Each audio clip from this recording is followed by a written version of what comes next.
Welcome everybody. Thank you for joining us in this latest in our series of Basis Technologies webinars on DevOps and test automation for SAP.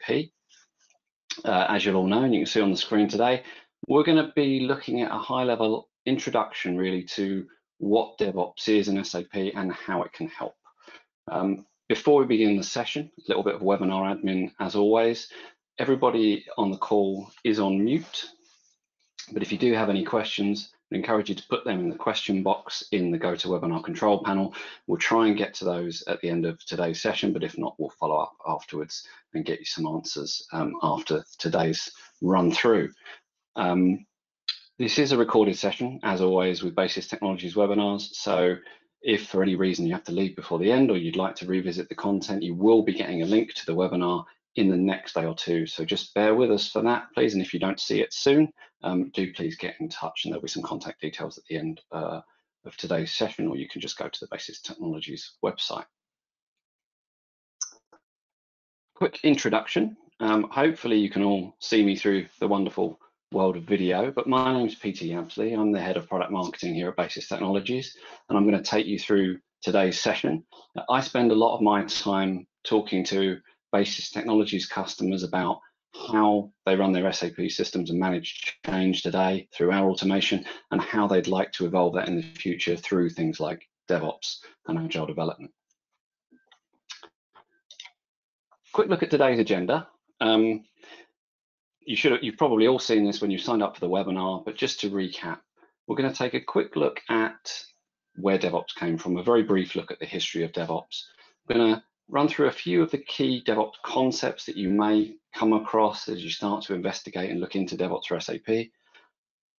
We'll talk about the CALMS model for a little bit as a potential framework for adoption of DevOps and something to help you along the way if that's the way you want to go.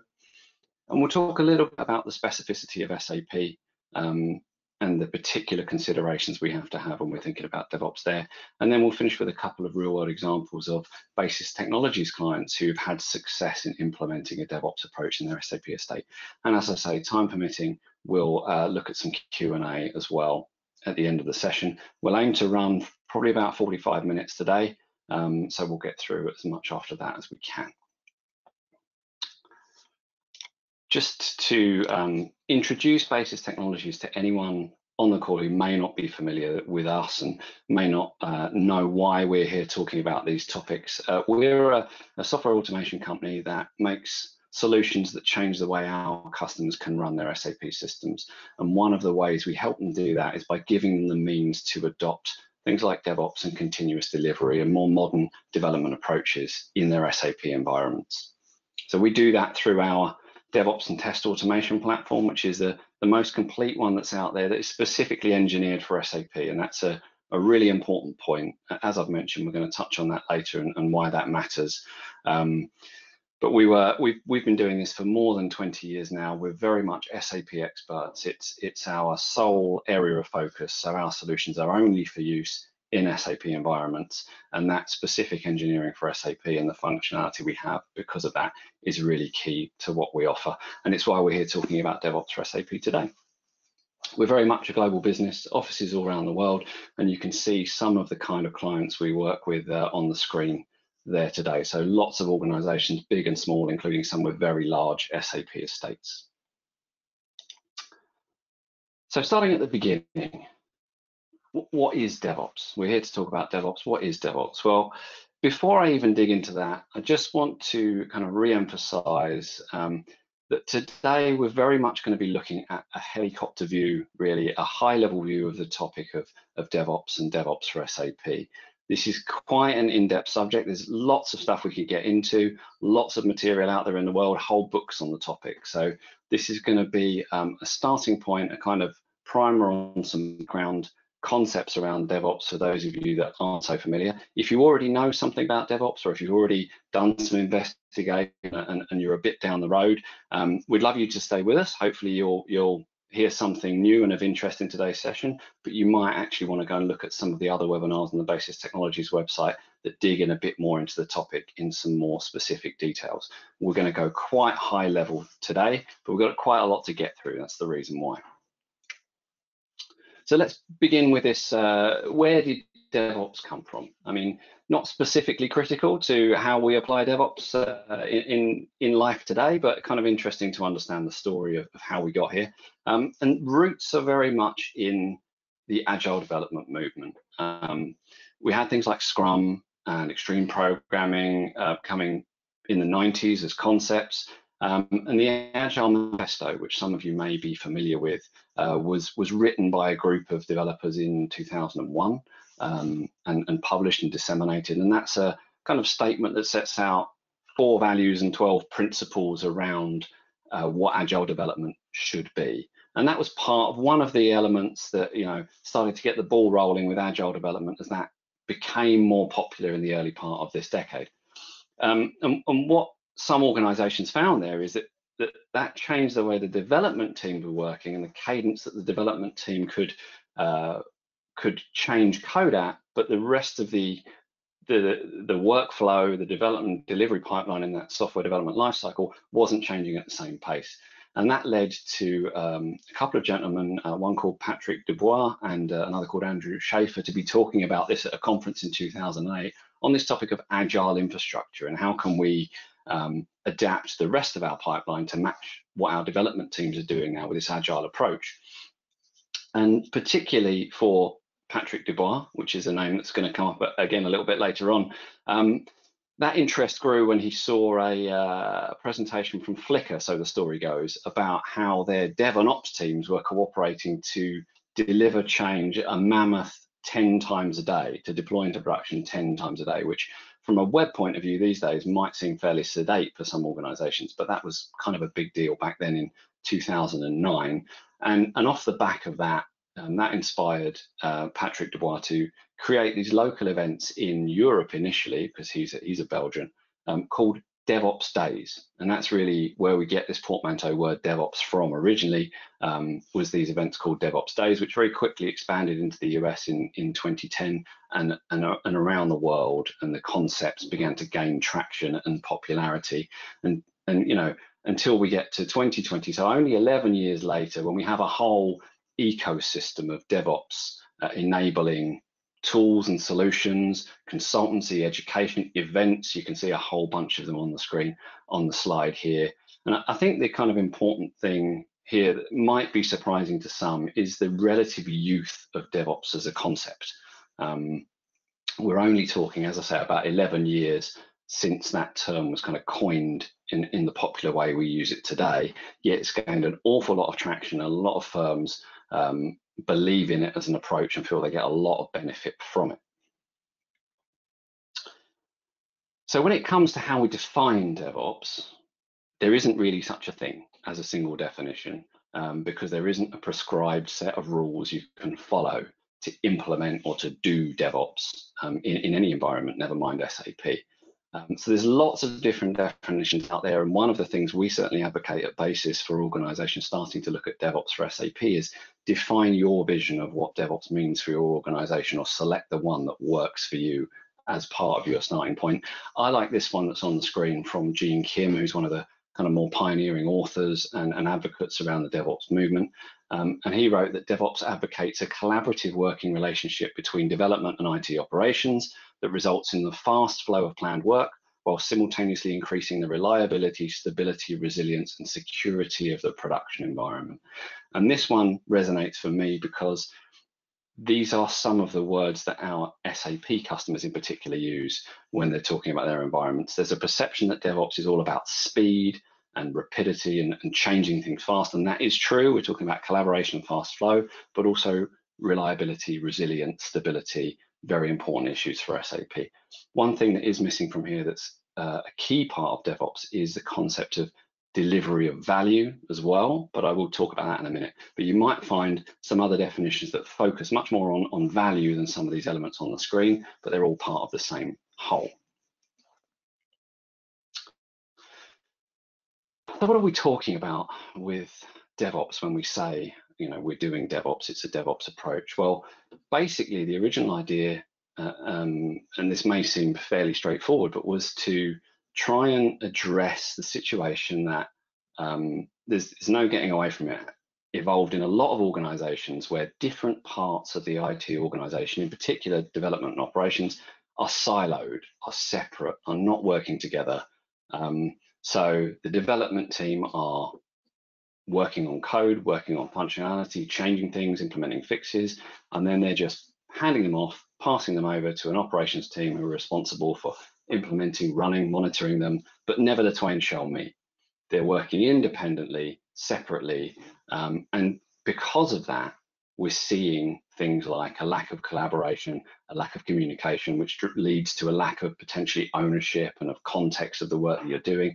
And then, importantly, in the context of why DevOps evolved, we end up with things like a lack of visibility for the business, a lack of speed of change because of handovers, a lack of efficiency in the process because of a lot of gaps and waiting time. And I'm sure some of you on the call will be familiar with the situation where different teams aren't aware of why people are working on different things and the problems that that can cause. And that's really, in a nutshell, what DevOps is trying to get away from.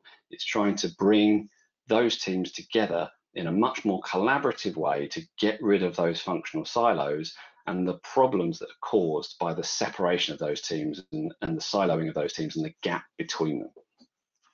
This kind of illustration using the circles here is a way of looking at it that actually is from a site called DevOps Topologies, which I'll mention later, and there's an associated book that goes with that about team structures you can adopt when you want to look at a DevOps approach. I think it's just quite a simple way of looking at and illustrating the different teams that are involved.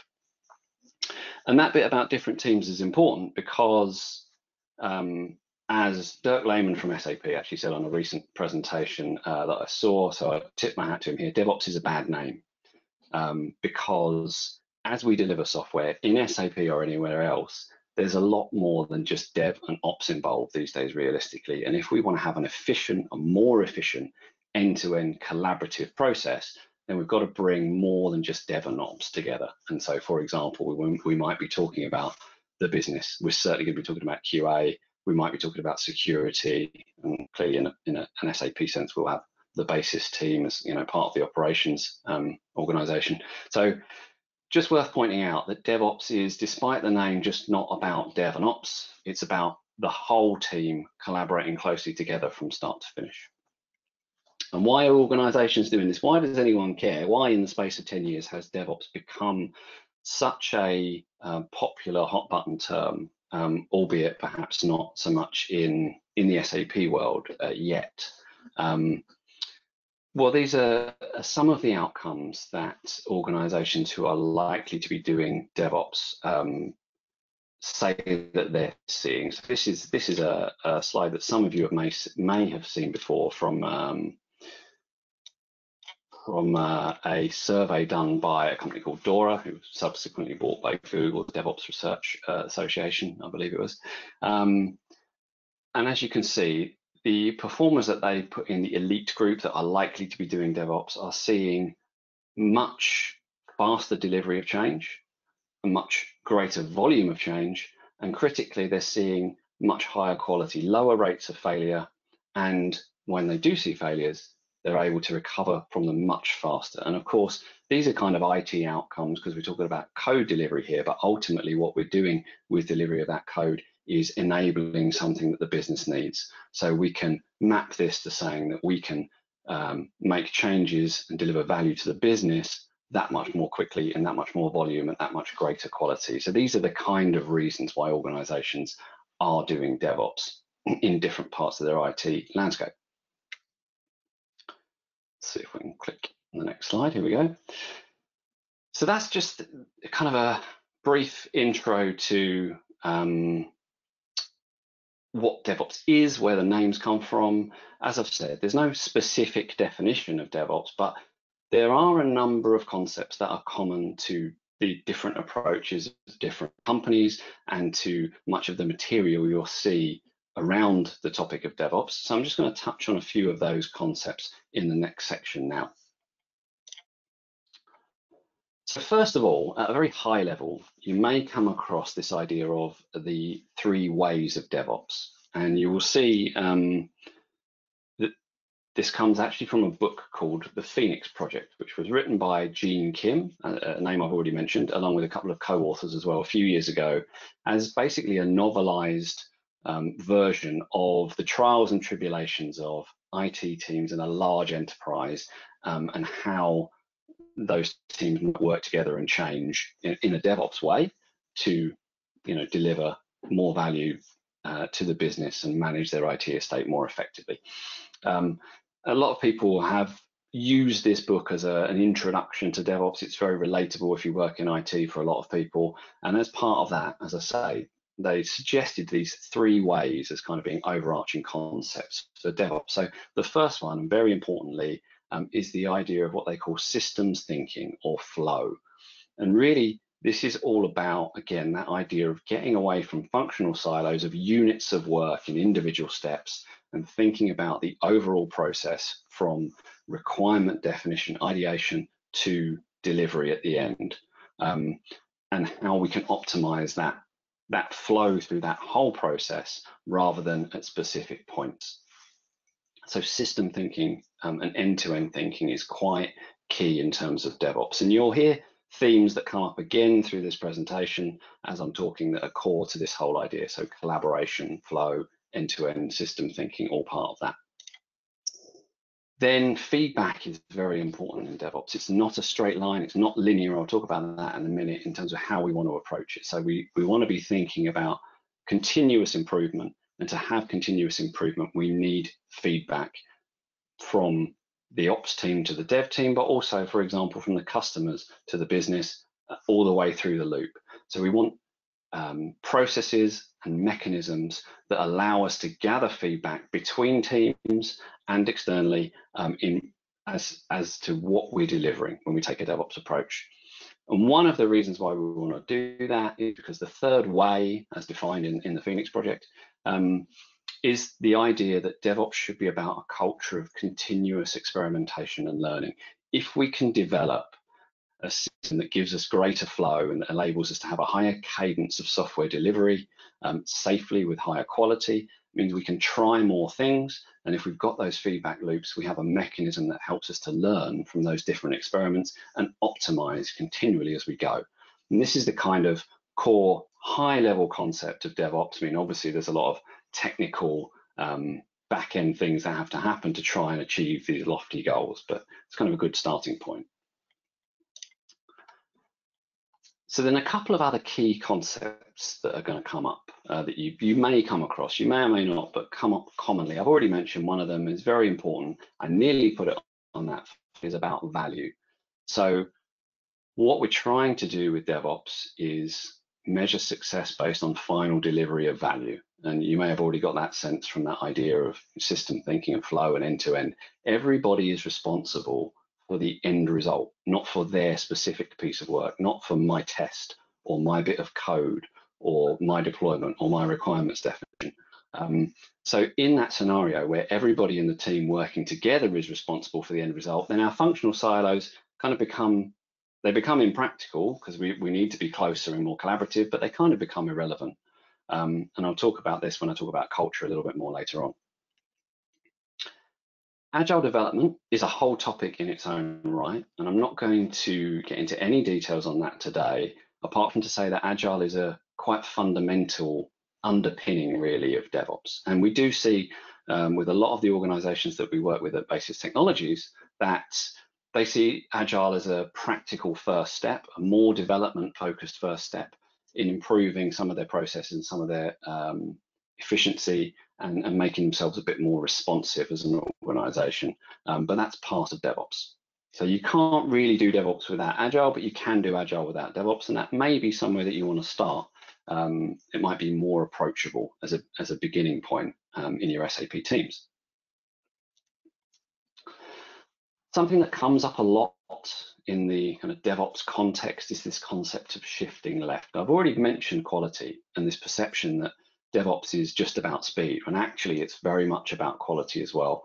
And one of the aspects that teams tend to focus on in a DevOps approach is this idea of shifting quality left. And increasing quality as much as possible as early as possible, and eliminating issues and errors and identifying them, in fact, even before eliminating them, as early as possible, rather than waiting very much towards the end of the cycle when they're going to be harder to address. You might be pressed for timeline, and they're almost certainly going to be more expensive to unravel as well.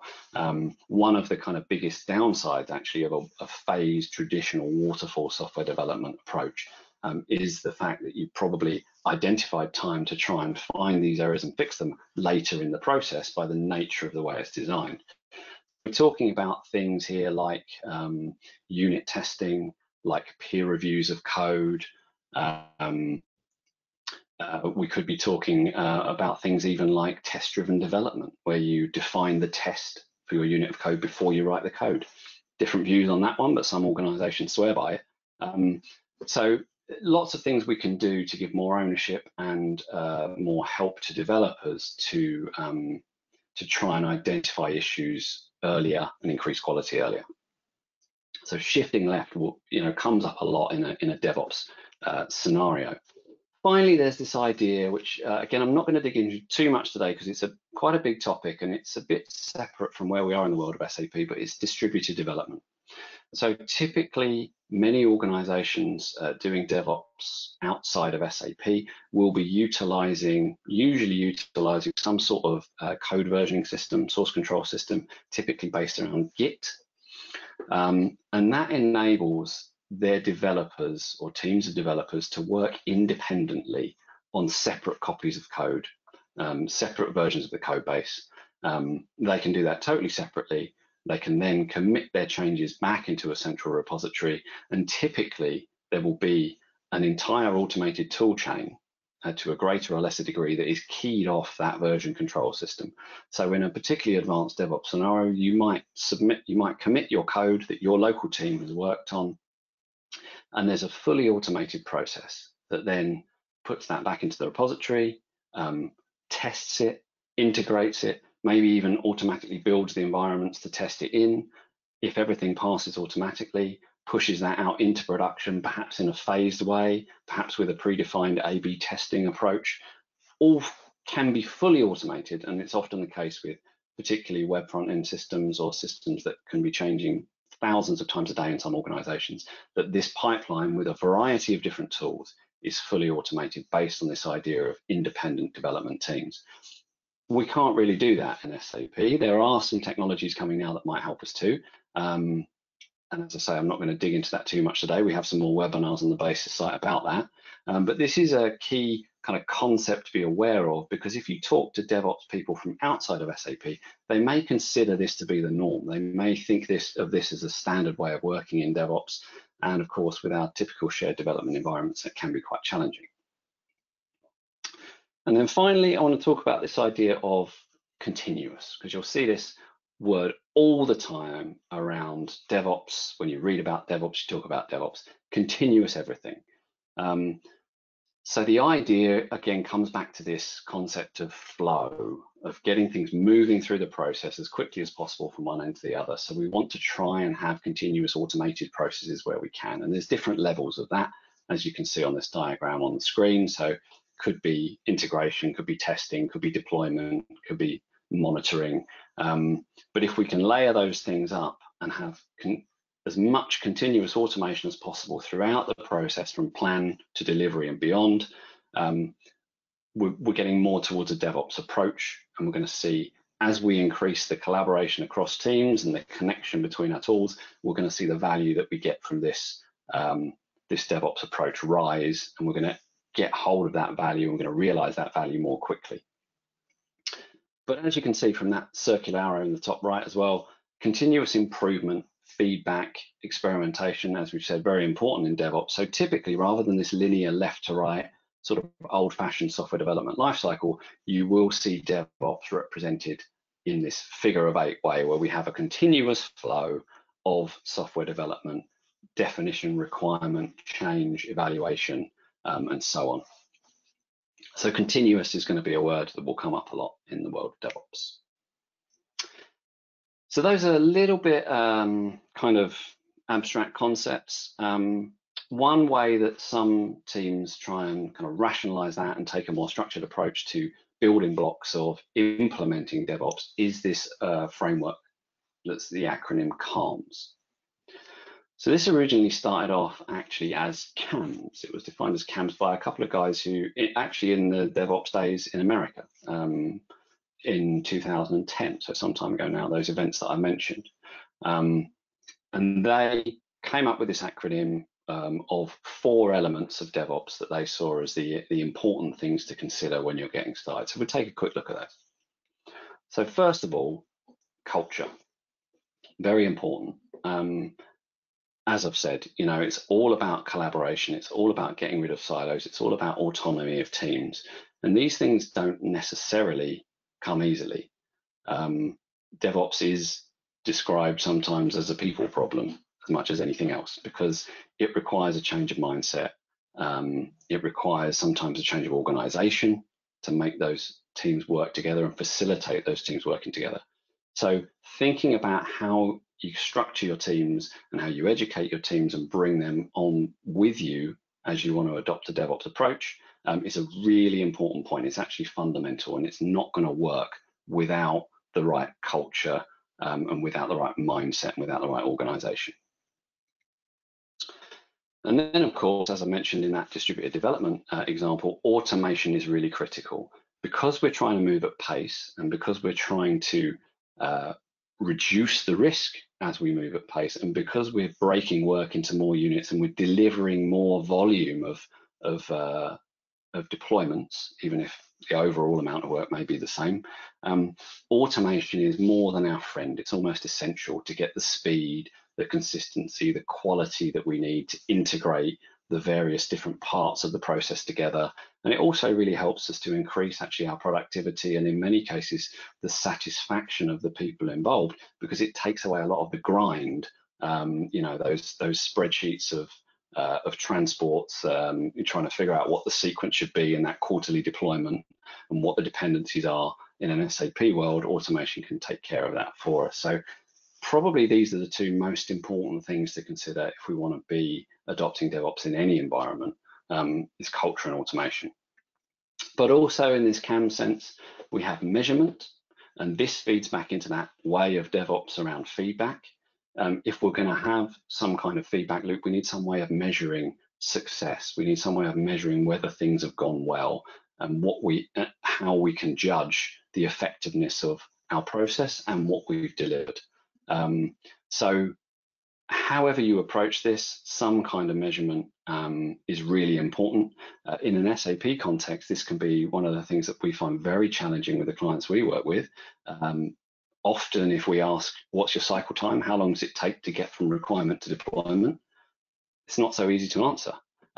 Everybody could tell us how often they can deploy into production, but maybe that lead time is not so clear. How much does an SAP change cost? It's another tricky question to quantify as well. So, and these are not the only things we can measure, but they're examples of the kind of things that might help us. Also, the customer feedback is really important there.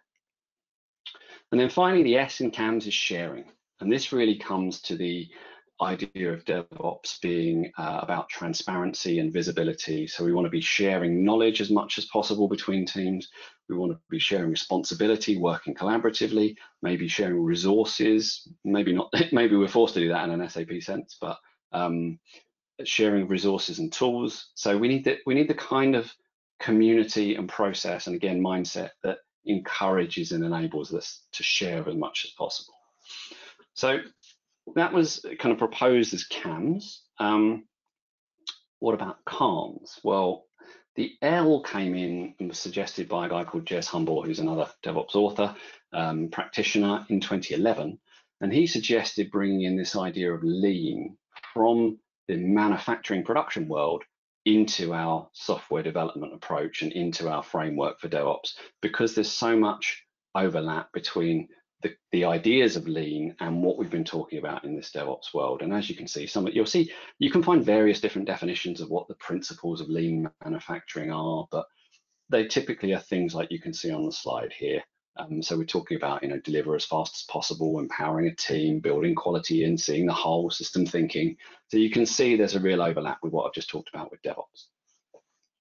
But one of the key, I think, things that Lean fills in a little bit in this CALMS approach is thinking about that elimination of waste and how we can make the process more efficient. So one way we can do that is with this idea of value stream mapping. And this is gaining some traction in the world of DevOps now. I think even outside of DevOps for SAP, a lot of organizations maybe aren't doing this. And certainly we find that, that our SAP clients maybe haven't reached this stage yet, but it's something that can be really helpful in terms of identifying and eliminating inefficiencies and wasted time and effort and money. So you can see some of the kind of wastes we're talking about with Lean there. Things like work in progress, how many transports are in QA and never deployed to production. Things like waiting time, so typically for approvals, that's a big one. Obviously defects, if we can find defects earlier and resolve them earlier, that's going to save us time. So there's different elements there. But the key point here is that sometimes the perception of value stream mapping is that it's for a physical process. And actually, although it might not be easy, it can just as well be applied to software and to our development life cycle as it can to a construction of a physical good. And there can be a lot of value that comes out of that. And there's lots of information about value stream mapping out there, you know, on the internet and in literature that's available. So maybe something to look at in terms of considering how you could work differently in SAP and where you could get the quick wins and add the most value. So that's CALMS, which is a little bit more tangible and structured in terms of thinking about how, okay, if I want to adopt DevOps, how might I do that? What do we need to think about specifically in SAP? Well, often we highlight these 5 things that are on the screen here. And we actually talked about this in the webinar last week. There are other things as well, of course. You know, SAP is a bit of a different world from the rest of IT, but these are kind of big buckets of stuff that are important. So first of all, architecture and technology. And we're mainly, of course, talking here about core ABAP-based systems, ECC, S4, and the associated systems that go around them. We're not really talking here about SAP Cloud Platform or SaaS products that have their own development and delivery pipelines that maybe align more with other applications or programming languages. We're talking here about transports. We're talking about ABAP as a language. We're talking about, you know, things that are quite unique to an SAP environment. And, you know, in that environment, we have to deal also with things like typically only having one live production system that can only have one live version of an object in it. It's not the case in web development. It may be not the case in mobile app development or even other enterprise applications, depending on how they're structured. So that puts some limitations around what kind of process we can adopt from a kind of DevOps perspective. And one of the key elements of that is tooling. Because we have this different technology and different architecture, we need to have different SAP-specific tools that can deliver that kind of continuous process that I've talked about in a SAP environment within the constraints of a SAP environment. And one of the big challenges there is this idea of a shared development environment. And in some ways, there's only so much we can do about that. But with the right tooling, we can start to work around some of the constraints of being in a shared development environment. And as I mentioned, there are some newer things coming on stream like ABAP Git, which is an open source project for distributed ABAP development that might help us with that scenario. And then there's a couple of more cultural things that are worth mentioning. You may find this in your organization. We tend to in a lot that we work with, that there's an organizational level of risk aversion around change to SAP systems typically. And that's one of the reasons sometimes why change happens so infrequently. And so in terms of adopting DevOps in SAP, one of the hurdles may be to really convince people of the idea that we can deliver faster, but with quality, maybe higher quality, maybe less risk, if we do it with the right process and the right tools behind us. And the cultural side relates also to individual mindset. We've got lots of people working in SAP and SAP environments who have done that for their career, and that's really where their expertise is, but it's all they've been exposed to. So they may be less aware of some of these ideas than other teams outside of SAP. And it's incumbent upon us to bring those people with us if we want to try and adopt approaches like DevOps. We tend to find with many of the clients we work with that a small project is the best place to start in order to do that, and I'll talk about that in a second. But fundamentally, tangibly, what does this mean? Well, what this tangibly means is, for some reason, my images haven't displayed on this slide, but we won't worry about that. Another way of breaking down the kind of bedrock of DevOps in a lot of conversations is this idea of process, people, and technology. And that, probably maps in your mind to some of the things I've talked about already. And if we look at process, things like adopting Agile development methodology, if we look at culture, removing silos, bringing teams together in a collaborative way, there will be some uniqueness in SAP, but maybe not so much uniqueness in SAP, and maybe we can leverage more of what we know from outside of our SAP teams in our wider organization where we've succeeded with DevOps already. But what is definitely unique and that we really can't work around is the architecture and technical difference of SAP, and the fact that we will need different automation tools to help us succeed with a DevOps approach in SAP because of the specifics that we're working around. And that's where we come in with Basis Technologies. It seems that all my images have decided to disappear, so might have to come out of this presentation and come back in. Let me just try this once. Right, this is unfortunate. Bear with me 1 second, everybody, please. I'll just see if I can reopen this presentation. Yes, my drive mappings have disappeared for some reason. Wonders of technology. Bear with me 1 moment. Okay, let's try that again.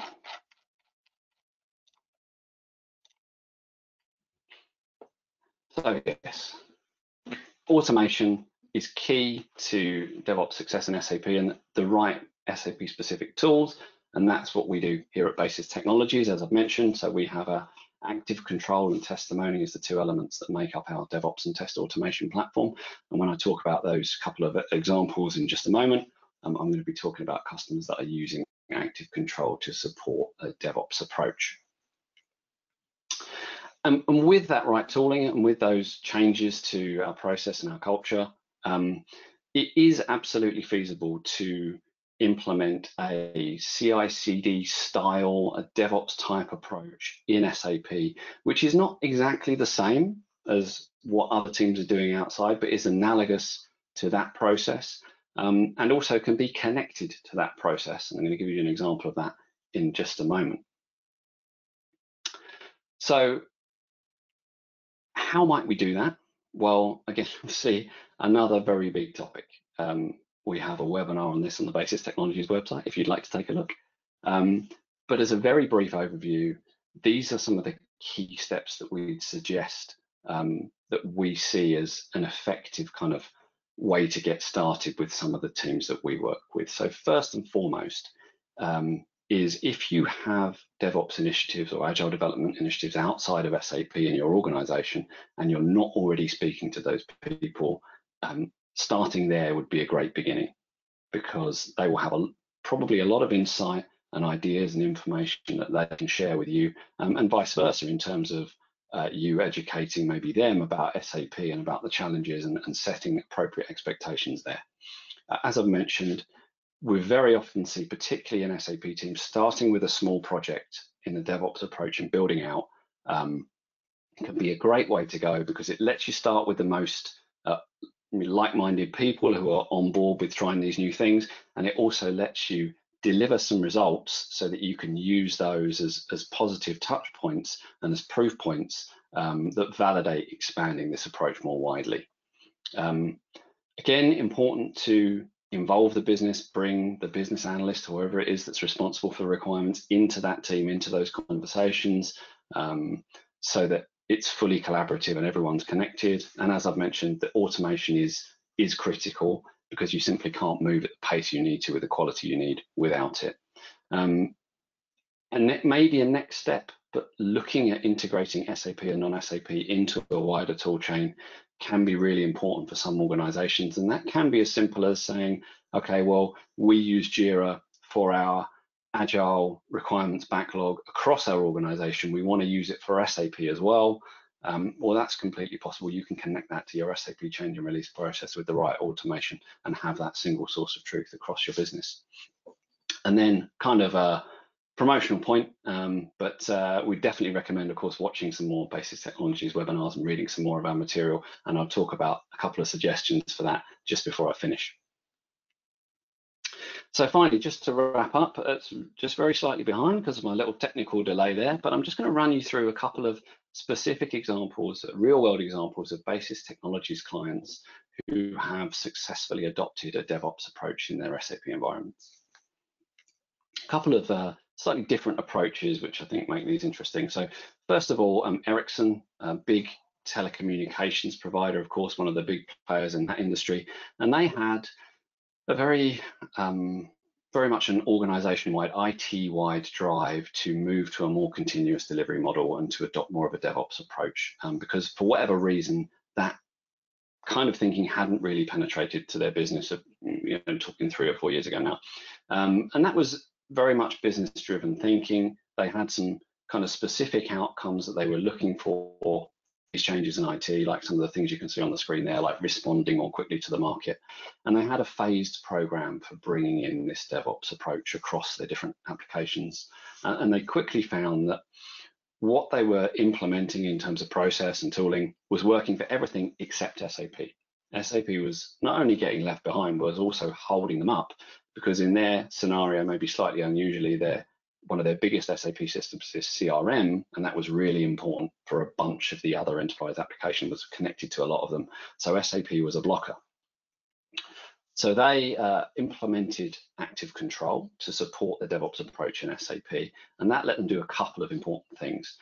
First of all, it let them run multiple sprint teams by running N+N projects. It's a bit of a brute force way to come at this idea of what I was talking about with distributed development. Wouldn't suit every organization, but Ericsson had the ability to do that in their infrastructure. So at one point they were running N+10 in their environment, so very complex, separate developments going on, and active control enabled them to manage those environments, the changes in those environments concurrently, merge them together at the right time, for the most part automatically, and gave them the means to develop in a way that maps to what some of the sprint teams were doing outside of SAP when there were related dependencies. So much more of an agile DevOps approach there, but also very importantly, it enabled them to connect their SAP development and deployment particularly to GitLab, which is their central CI/CD server for all of their enterprise applications that drove and synchronized deployment of software across their estate. So we were able to include SAP into that by connecting active control to GitLab. And that gave, again, that single source of truth for anyone involved in this process, so they could see everything that was happening in the IT estate, including SAP from a change and delivery perspective.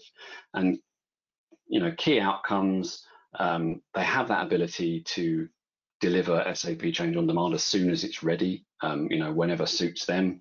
But most importantly, it enabled them to start fulfilling these goals of being more responsive to the market, to their business and to their customers.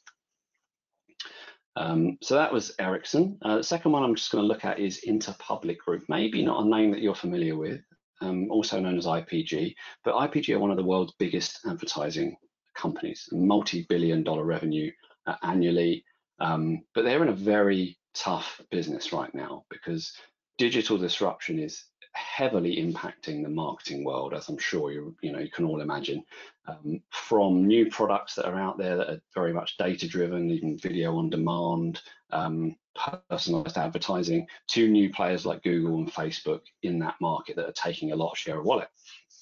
So they got to deal with that market disruption, as well as being a holding company for many, many agencies and brands, many dozens of agencies and brands, to whom they provide a central service in SAP sense with regard to finance and a few other functions. So lots of different demands and requirements from different geographies, different legal situations, changing fast in those different local markets and demanding that their SAP team respond to those changes and support them. So they're changing market, but at the same time, lots of internal customers demanding more agility in different things. And so IPG adopted Active Control initially to take that approach that I mentioned of trying a small DevOps project and building that out through a number of increasingly large projects until it's become a more of a de facto approach to SAP development and delivery. And they were able, in doing that, to move from deploying to production in major new functionality releases twice a year to weekly, on a weekly basis. So they can get value to the business much more quickly. They can respond to and support their internal customers much more quickly and respond to the market much more quickly. And there's some very tangible benefits they believe they've achieved in terms of lowering the cost of change, increasing quality, increasing visibility through the application of automation and a more DevOps collaborative approach within their, particularly their SAP team. So a couple of slightly different examples there. Quick wrap up now. I just want to suggest a couple of things. If this has been interesting to you and you'd like to go away, obviously, as I say, this is very high level. I've been through quite a lot of stuff, a few bits of potential follow-on reading. So first of all, on the Basis Technologies site, as I've mentioned, we have more webinars around things like how to get started. We have a number of ebooks as well on similar topics. And particularly if you'd like to learn more about either of those case studies, we have a webinar with IPG and a written case study with Ericsson as well available on the website. So do download those. And of course, if you want to get these links, the recording of the video will be coming your way, or you can just get in touch with us. More broadly, lots of DevOps content out there. These are some of the more popular books that we tend to come across that people who are investigating DevOps and trying to take a DevOps approach will look at. So the DevOps Handbook is very well known, implementing lean software development as well. I've mentioned team topologies from a team organization point of view. The Phoenix project and the follow-up, the Unicorn project, a very good introduction for a lot of people. So lots of stuff out there you can find, and of course lots of websites as well, like devops.com.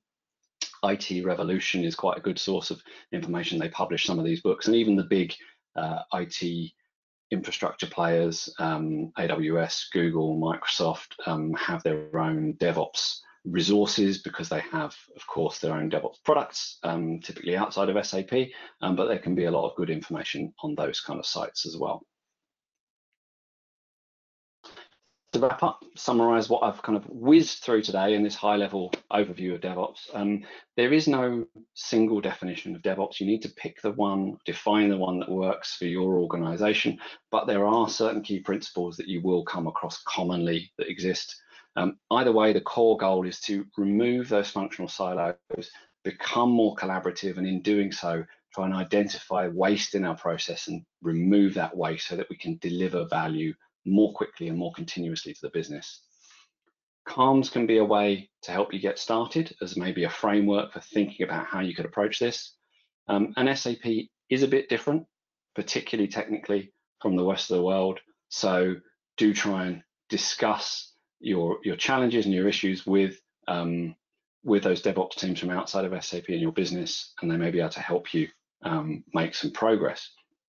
But importantly, although there's still a lot of organizations that have yet to think about implementing CI/CD and a DevOps approach in SAP, it is in use in a number of organizations successfully today, as you've seen in those examples I went through. So thanks very much for joining us. If you do have any follow-up questions or you'd like to learn more about what Active Control or Basis Technologies products can do, you can get in touch with us via our website, or you can email directly using my email address on the screen there. As I've mentioned, this is a recorded session, so we will be sending out a link to everybody who registered in the next day or two if you want to review any of this content. And we tend to run these webinars on a monthly basis, so do please check back on the Basis Technologies website to see when the next one is going to be. In the meantime, as I say, thanks very much for joining us today. We just have a couple of minutes left, so I'm just going to have a quick look at what questions have come in. Do please bear with me because I've got to manipulate a couple of windows here.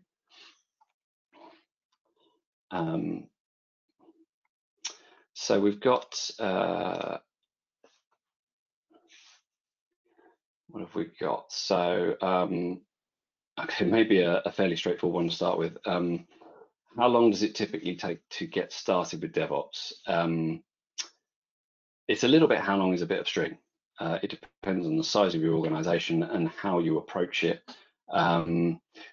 If I take the IPG example and they talk about in the webinar that I mentioned, how they approach this, it was actually over a couple of years that they built up a more comprehensive DevOps approach after starting with that small project. It is probably going to take some time, possibly months at least, to get to a kind of a sensible, functional, more DevOps style approach. But it kind of depends how you approach that. Starting with a small project, as I say, tends to be a good way to go.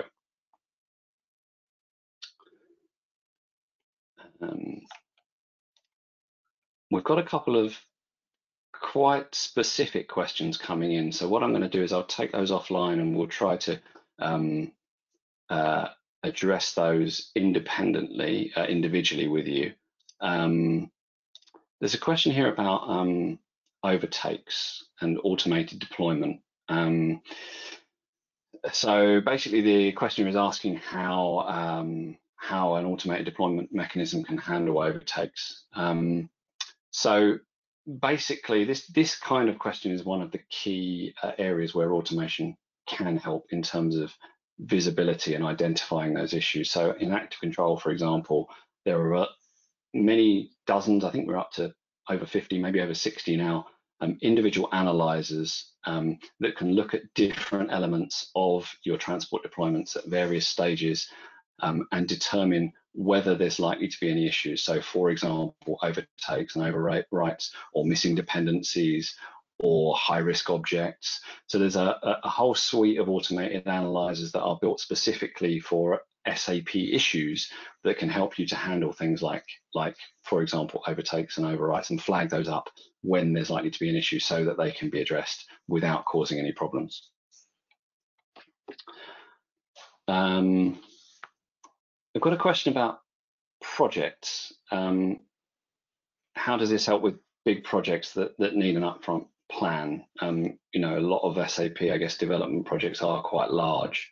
And there is sometimes a perception that we come across that if you have a big piece of work in SAP, a big development project, that this kind of DevOps and incremental approach can't really be used. And I think there is a middle ground that looks a little bit more like maybe the SAP Activate methodology, where we can actually use a more agile approach within our project. So we can break maybe the project work down into smaller units of work and try and get those through to QA or even our production system before it's live, so that we can test them and try them out and get feedback potentially from users during our actual development process, and hopefully increase the efficiency of that project and actually understand better during the project whether we're on the right track and delivering what's actually needed. Got a question: how would this help with a development shop with less than 10 programmers? It's an interesting question. To be honest, most of the organizations we deal with are working with pretty big teams. One of obviously the biggest kind of benefit you can get with automation and tooling can be if you have a complex landscape and a lot of people involved. But we do work with many organizations who just have a relatively limited SAP estate. We see a couple of benefits. First of all, it's that delivery, it's that pace of change and that ability to continuously deliver value more quickly. Even in those organizations with smaller SAP estates, we find that they might have a rigid, more old-fashioned release window, maybe quarterly, maybe even monthly. And actually, perhaps with a smaller team, maybe it's easier to increase that cadence and move safely on potentially a weekly or maybe daily deployment basis. We just had a customer yesterday I was talking to who's moved to daily SAP deployments with a slightly smaller team. Again, that cultural change might be easier, bringing the team together, being more collaborative with fewer people involved. And fundamentally, value-wise, you should, with the change of approach, you should still be seeing things like less manual effort so you can work on more value-add stuff. That ability to deliver change more continuously and quickly, and therefore value to the business more continuously and quickly, even if you have a smaller team. But we do typically tend to find so far that a lot of the organizations we are working with that are looking at this do have bit of a bigger team and a bit more of a complex scenario where it's harder for them to have a view of what everybody else is working on, on a day-to-day basis. Just looking at time, just one final question. Somebody's asked about ABAP Git and where that fits in, and I did mention that. If any of you aren't familiar with ABAP Git, it is as I mentioned very briefly, it's an open source tool that is designed to try and allow us to leverage the power of Git to do distributed development, so independent development in an ABAP environment. We've been doing some experiments with that. We presented a workflow based around ABAP Git and Active Control at TechEd last year, and we do have some customers who are investigating whether this can work as a realistic new way of working in ABAP development. Certainly we're looking at that ourselves, and we think combining that with Active Control, with a way to manage some of the things that aren't yet catered for by ABAP Git, and to keep your traditional audit trail and the control that you want in your SAP environment, could potentially have a lot of upside, but I think still a work in progress. And if you're interested in that, we do have a couple of other webinars and a couple of blogs on the topic of ABAP Git on the Basis Technologies website, and how that can work with a tool like Active Control. So as I said, we're up to time. Thank you so much for everybody who joined and for all the questions you submitted. We will try and get back to you offline on the ones I couldn't cover today. And we hope to see all of you soon on another Basis Technologies webinar. Thanks again for joining us.